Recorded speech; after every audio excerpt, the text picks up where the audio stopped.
Hola amigues, bienvenidos a nuestra primera edición de Las Bembas Sueltas.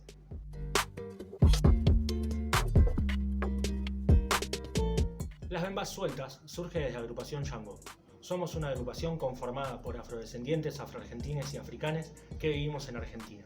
Nos organizamos para la lucha contra el racismo, la discriminación racial, el homo, lesbo, bi, transodio, el patriarcado y todo tipo de exclusión social. Las Bembas Sueltas tiene como objetivo ser un instrumento de visibilización de la comunidad afro en un país que siempre nos ocultó. Buscamos fomentar el empoderamiento de les afrodescendientes por medio de la visibilización de nuestros aportes culturales, científicos, económicos y sociales. Las Bembas Sueltas también es un espacio de denuncia contra el racismo en todas sus expresiones, así como cualquier tipo de discriminación o exclusión social, potencializando así el proceso educativo de nuestra comunidad desde una perspectiva de género inclusiva.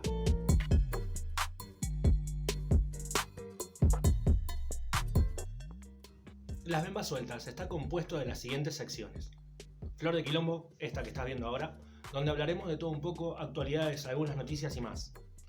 Bembeando con, donde entrevistaremos a invitadas con distintas temáticas, y Guamilere, donde promocionaremos arte, literatura, cine, eventos culturales y emprendimientos de la comunidad. No te olvides de seguirnos en las redes. Sin más que decir, vamos a la próxima sección.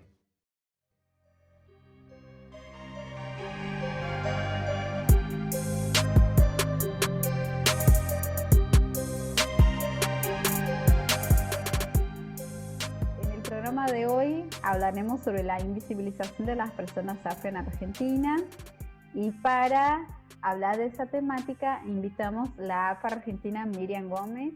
Miriam es profesora de literatura, integrante de la Sociedad Cabo-Verdiana y de la Comisión 8 de Noviembre. Hola, ¿cómo va? Mi nombre es Juan Cruz Knapp, soy el segundo acá presentador de la entrevista. Es un placer estar acá con ustedes y bueno, vamos a empezar si les parece. En el programa de hoy vamos a hablar de la forma más cruel del olvido social, la invisibilización.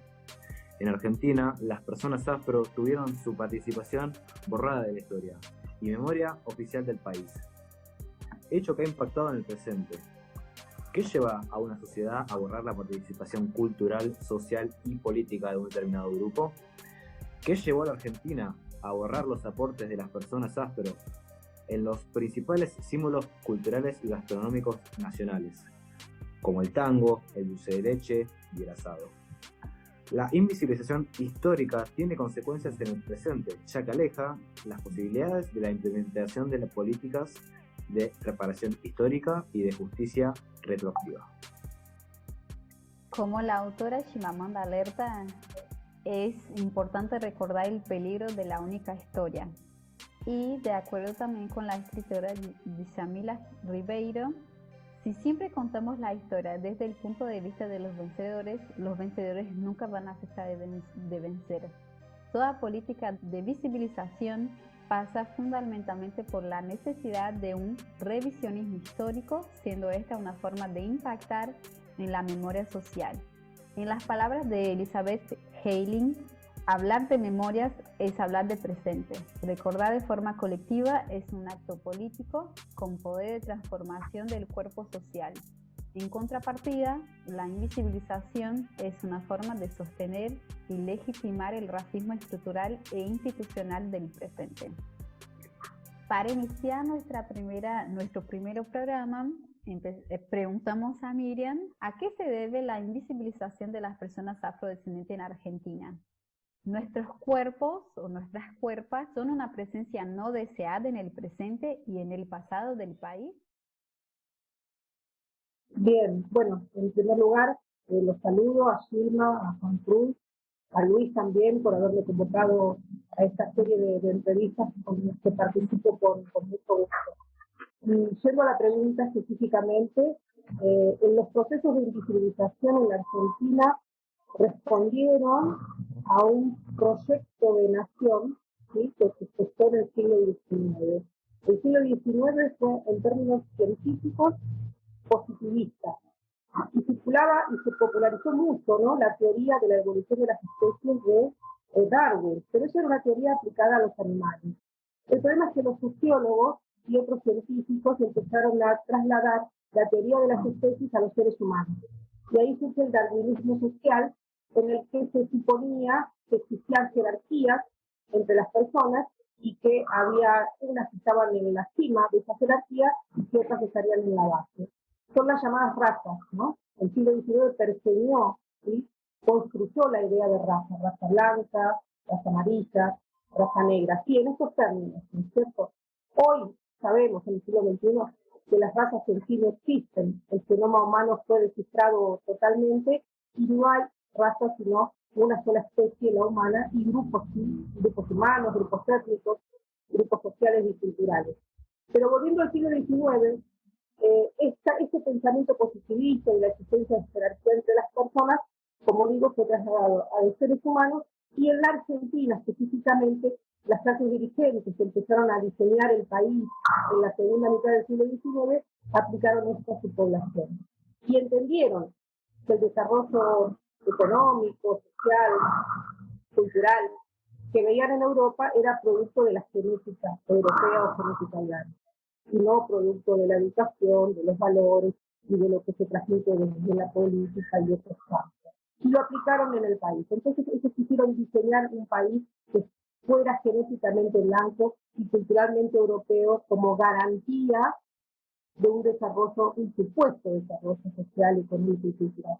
Y dentro de esas jerarquías, claramente nosotros fuimos a ocupar los escalones bajos junto con los pueblos originarios. Estas presencias que atentaban contra este modelo hegemónico tuvieron que ser eliminadas, simbólicamente o realmente. ¿Sí? Pudo haber intentos genocídicos, pero también hubo una operatoria cultural, social, que empezó a invisibilizar a las personas de origen africano. La primera maniobra de invisibilización fue la de los censos, la invisibilidad estadística. Ya a fines del siglo XIX pasamos de porcentajes de 40-50% de población negra en gran parte de las provincias argentinas, pasamos a 1,8% en el último censo que registró la variable étnica. Lamentablemente, esa cifra, el 1,8%, no pudo ser verificada, ni controlada, ni corroborada. Y sí ocurrió también un reemplazo en las palabras, ¿no? Eso es lo que antes se denominaba morenos, pardos, mulatos, de color, negros, fueron reemplazados por un vocablo ambiguo que es trigueño. Y ese vocablo simplemente contribuyó a invisibilizar estadísticamente a la historiográfica. Por ejemplo, se eliminó de la historia la participación negra.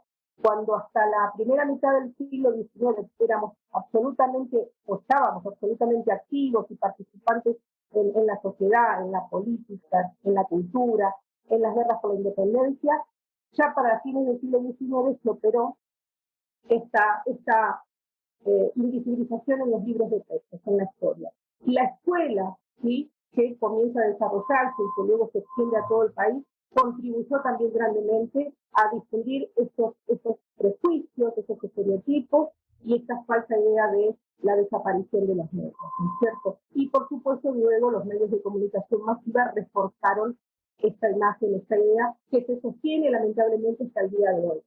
Lo que significa que hasta el día de hoy la sociedad argentina piensa en términos positivistas, sigue pensando en términos del siglo XIX.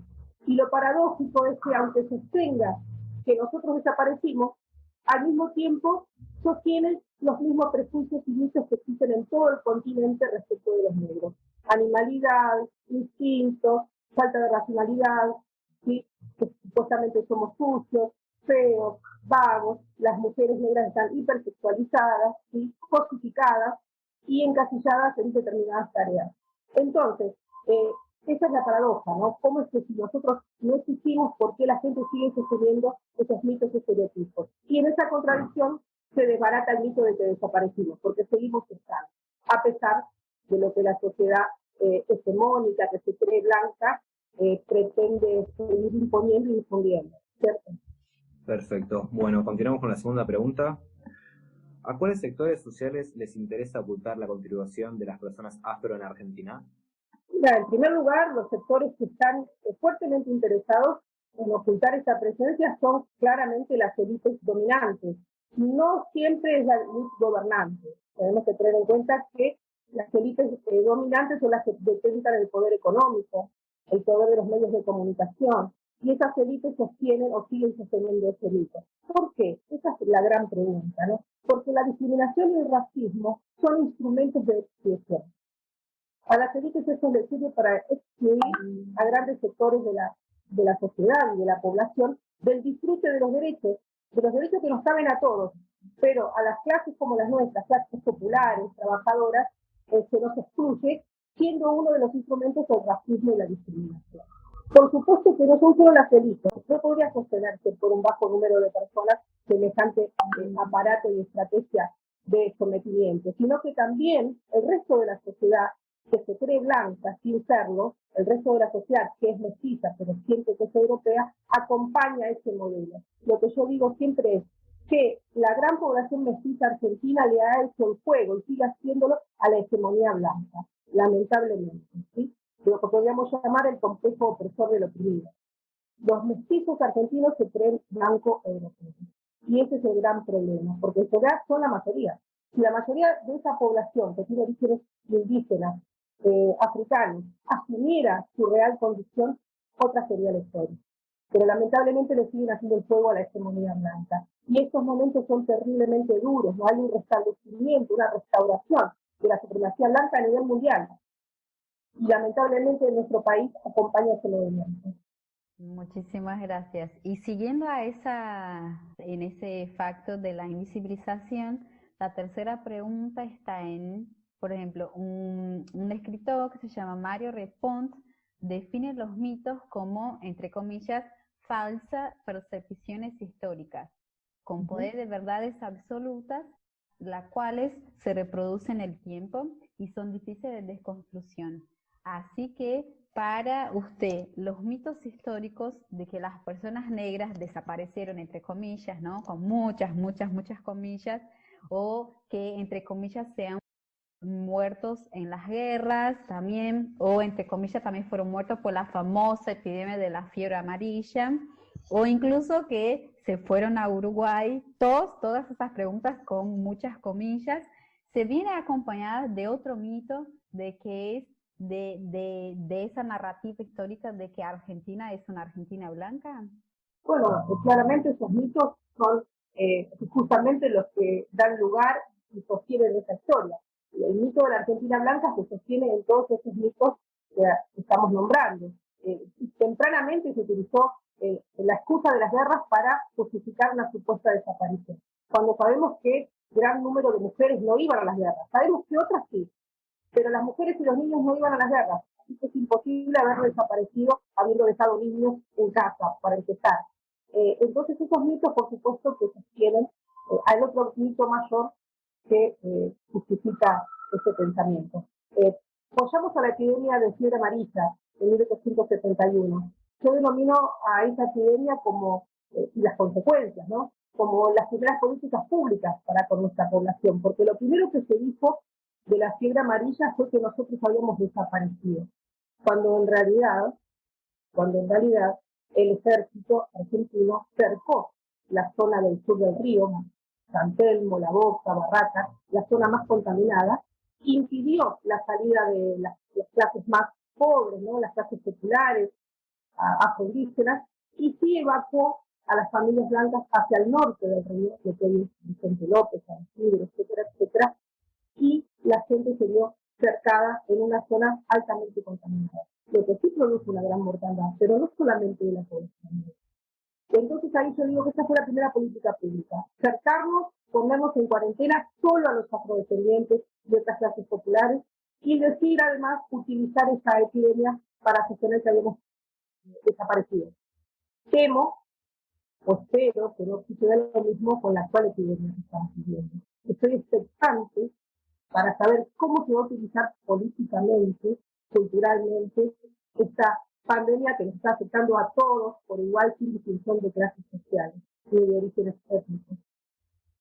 Entonces, bueno, estamos atravesando, ¿no?, esta nueva epidemia Y yo lo que espero, honestamente, es que las políticas públicas que surjan a partir de ahora tengan en cuenta de una vez por todas a las poblaciones menos favorecidas, entre las que estamos nosotros, claramente. Continúo con la siguiente pregunta.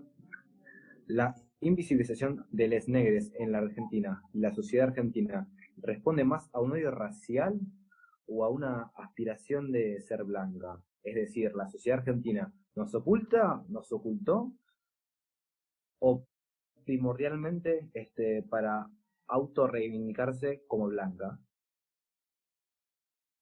Yo creo que existen los dos factores. El odio racial existe, aunque la sociedad sostiene que la cuestión no es racial, sino social.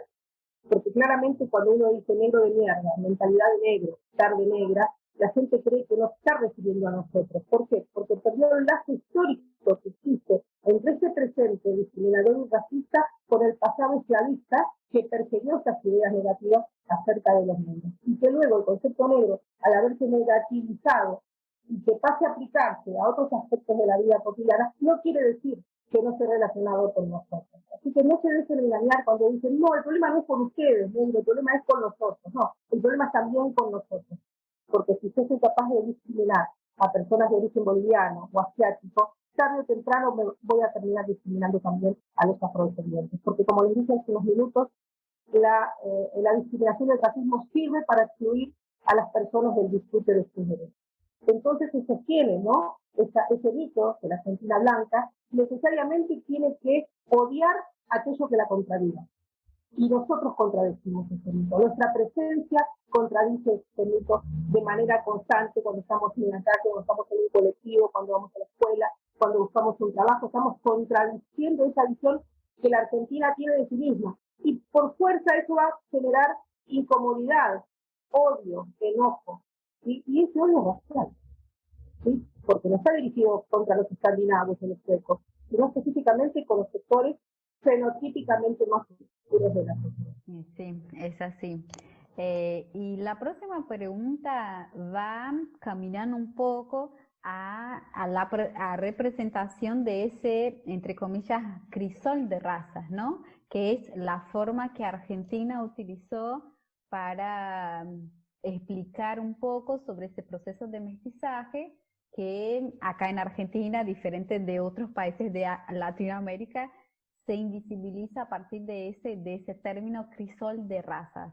¿Vos podés explanar un poco sobre ese término, qué significó, qué significa? Puedo decirte o decirles para qué se utilizó. Ese crisol de razas en los hechos significó que la gran diversidad de personas y culturas que llegaron al país en un momento se fundieron, ¿sí? En una especie de ensalada o melting pot del que surge o habría surgido un producto nuevo que es el argentino contemporáneo, ¿cierto? A eso se llamó el crisol de razas, una diversidad que vino a habitar en la Argentina, pero que en algún momento se amalgamó y se homogeneizó, siendo la escuela uno de los instrumentos fundamentales para esta homogeneización, porque obligó a las personas a olvidar, por ejemplo, sus idiomas de origen, sus culturas, sus costumbres. Bueno, el guardapolvo blanco típico de la escuela pública argentina es un signo de la unificación y de la homogeneización de las personas, porque de hecho eso es lo que se buscaba, todo el mundo con el mismo aspecto, entre comillas, exterior. Entonces, ese famoso crisol de razas, primero pretendió homogeneizar, pero también al mismo tiempo ocultó una diversidad que siempre pesó y luchó por emerger, por volver a la superficie. Y ese conflicto constante es lo que vivimos diariamente, de forma cotidiana, ¿no? Es decir, ese conflicto, esa idea que se sostiene, ¿no? Desde los poderes establecidos, es lo que influye y tiene consecuencias en nuestra vida cotidiana, ¿no? La de los afroargentinos, los euroargentinos, los asiáticos argentinos, etcétera, etcétera. Eso espero y siento que tarde o temprano la sociedad suma esa diversidad nuevamente, que deje de lado esa construcción del crisol como tal, que no ha servido, ha fracasado y fracasa cíclicamente, y que asuma de una vez esa diversidad que la constituye. Porque si no, de lo contrario, esa herida inicial de la Argentina, que se inició como nación, excluyendo a afrodescendientes originarios, es una herida que no va a cerrar. Hay que reparar ese pecado original. Hay que reparar esa mutilación social, porque si no, nuevamente estaremos en crisis y cada vez más profunda, ¿no es cierto? Por supuesto que desecho totalmente el mito del crisol de raza, y siento además que no sirvió, que fracasó, ¿no? Y que hay que permitir la emergencia de las diferentes identidades. Sí, muchísimas gracias por la explanación. Para la última pregunta sobre esa temática, preguntamos la pregunta número 6, que es: borrarnos del censo del 1895, que es el primer censo, no me acuerdo bien exactamente la fecha, es la primera política de invisibilización institucional tomada por la Argentina independiente, ¿no? Y entonces también tenemos que pensar esas temáticas a partir de un racismo institucional también tomado por la misma Argentina, que es borrar esos indicadores étnico-raciales de la propia Argentina. Así que si querés puedes explanar un poquito con nosotros sobre esa temática y después vamos con las últimas dos preguntas, que es las preguntas del público. Sí, claramente, como lo dije al principio de esta charla, fue uno de los primeros mecanismos de invisibilización el borrarnos de las estadísticas y los censos. Eso fue realmente un mecanismo más que eficaz, porque eso generó, junto con otros factores, la ilusión de nuestra presunta desaparición. Y esa ilusión se mantuvo a lo largo de todo el siglo XX. Hubo un silencio absoluto sobre nuestra presencia. A lo sumo uno podía encontrar en los documentos de identidad la palabra trigueño, como por ejemplo aparece en el documento de mi abuelo, o blanco, en el caso de mi papá, cuando sabemos todos que yo no desciendo de blancos, sino de africanos, ¿sí? Africanos de las islas de Cabo Verde, de África Occidental, sin ninguna duda. Pero eso sirvió para reducir el número de los verdaderos negros, entre comillas. Entonces, claro que sí, eso fue un primer mecanismo de invisibilización que empezó a revertirse en el siglo XXI, en primer lugar en el 2005, con la primera prueba piloto de medición de la población afrodescendiente, en la que demostramos que somos entre un 4 y 5% de la población. En ese momento, lo que representaba alrededor de 2 millones de personas. Luego, en el 2010, el censo recoge esa pregunta, pero lamentablemente solamente para el 10% de los formularios. Así que los números resultaron mucho menores que los de la prueba piloto. Y para el próximo censo, que iba a realizarse en este 2020, nosotros acordamos con el director actual del INDEC, el señor Marco Labaña, el director del Instituto Nacional de Estadísticas y Censo, conseguimos el acuerdo y el compromiso del director para poner la pregunta en absolutamente todos los formularios a nivel nacional, y además se comprometió a llevar a cabo una campaña de sensibilización masiva para la variable étnico-racial del censo. Entonces, si nosotros podemos poner eso en práctica y hacerlo realidad, yo entiendo que podemos ser más del 20% de la población actualmente residente en el país. ¿Sí? Continúo yo con la primera pregunta del público. La incorporación de las personas afro en el censo argentino, a pesar de la tardía, ¿fue la principal política de visibilización implementada en los últimos años? Yo creo que sí, que fue una conquista y un avance fundamental, porque de hecho es una demanda de décadas de las comunidades negras organizadas. Nosotros participamos en 2001 en la Conferencia Mundial contra el Racismo en Durban, Sudáfrica, y todos los países que participamos en esa conferencia volvimos con el compromiso de impulsar la revisibilización estadística. Por eso no es casualidad que para el 2005 hayamos podido poner en marcha la prueba piloto que inauguró la pregunta sobre el origen afrodescendiente y que fue retomada luego tal pregunta en el censo del 2010, el censo nacional. Así que sin duda fue una política pública fundamental impulsada desde la sociedad civil por las comunidades negras organizadas. Sin ninguna duda. Entendemos que es una política pública fundamental, insisto, impulsada desde la sociedad civil organizada, pero no es la única ni debiera ser la única. Necesitamos políticas públicas de largo alcance a nivel educativo, por ejemplo, la incorporación de la temática africana y afroamericana en la currícula escolar, algo que, por ejemplo, en la provincia de Santiago del Estero se está haciendo realidad. El Ministerio de Educación de la provincia ordenó la inclusión de estos contenidos en la currícula de la provincia y en este momento hay un equipo de docentes trabajando en esta temática. pero tiene que ser nacional. Necesitamos un diagnóstico sanitario de la población afro en el país, para saber cuáles son nuestras dolencias, cuáles son nuestros problemas de salud y en qué condiciones vivimos. Y también necesitamos un diagnóstico general sobre la condición de la mujer afrodescendiente. Creo que una vez que se pongan en marcha estos diagnósticos y los datos que podamos desagregar de esos diagnósticos, ahí vamos a diseñar las políticas públicas necesarias y adecuadas a nuestra realidad. Pero todavía están en la mente, en las ideas, no en los hechos. Sí, y justo la próxima pregunta y última del público también tiene mucho que ver con esa parte, y la pregunta sería: la falta de estadísticas relacionadas con las personas afrodescendientes en Argentina, tanto afrodescendientes como originarias, ¿es una de las razones por la cual la sociedad no se reconozca racista? O sea, el hecho de que no esté cuantificada la desigualdad social y económica entre las personas afrodescendientes, indígenas y blancas en el país dificulta dimensionar el impacto del racismo en Argentina. Sin ninguna duda, la falta de estadísticas confiables, de una encuesta permanente de hogares que nos incluya, por supuesto que contribuye a la invisibilización y además refuerza el racismo. Yo digo que se alimentan mutuamente. El racismo ordenó que se nos borrara de la historia. Al ser borrados de la historia se necesitó de instrumentos que hicieran posible esta oclusión, ¿no? Esa obturación de nuestra presencia. Y por supuesto que siguen operando a favor de esa mentalidad racista, en tanto no seamos incluidos en estadísticas y ciencias confiables. Claramente es así. De ahí que la comunidad tiene más que claro el hecho de que exijamos siempre la visibilidad estadística, la inclusión en la currícula escolar, un cupo laboral para nuestra comunidad, etcétera, etcétera, etcétera. Claramente es así.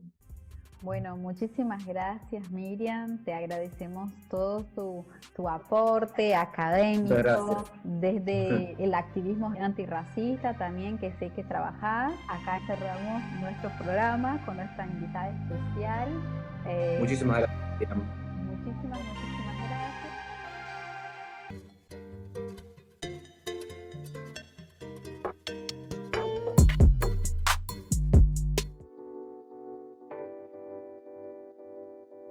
Bienvenidos a todos a la sesión Wemilere. Acá estaremos promocionando los eventos culturales afrocentrados de la Argentina y de algunos países de la región. También promocionaremos a les emprendedores cuyos negocios aportan a la comunidad afro en Argentina. ¿Querés promocionar tu evento cultural, emprendimiento o negocio afrocentrado o no? Consulta en nuestras redes o mail por el presupuesto.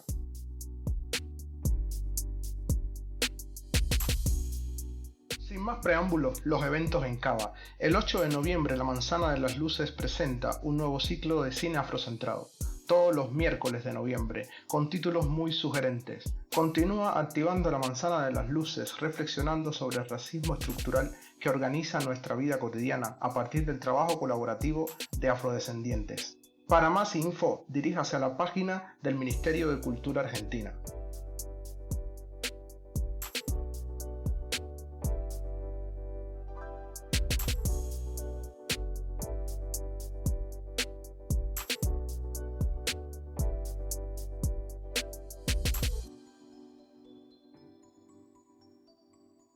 Mediante este link que seguro verán por acá abajo, podés tener un recorrido extraordinario y completamente gratuito del Museo Afro Brasil, ubicado en Sao Paulo. Su colección está dedicada a preservar y conservar objetos vinculados con la cultura afro en Brasil.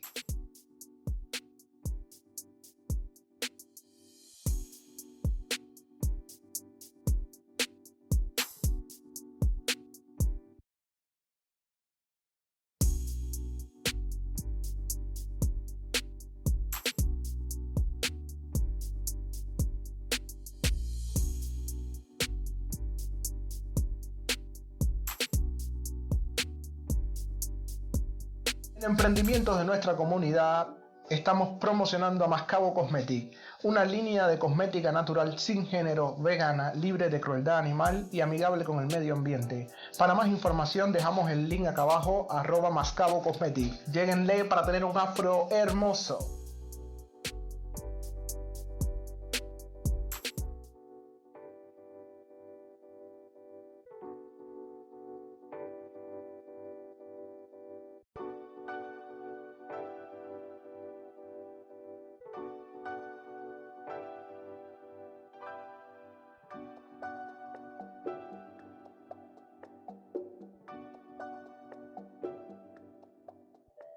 Y se vienen días negros, no se lo pierdan.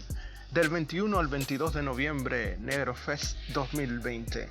Ritmo, arte, vida. Para mayor información visítelos en su sitio web www.negrofest.com y no se olvide que lo vio y lo escuchó en la sesión Wemilere de su programa Las Bembas Sueltas.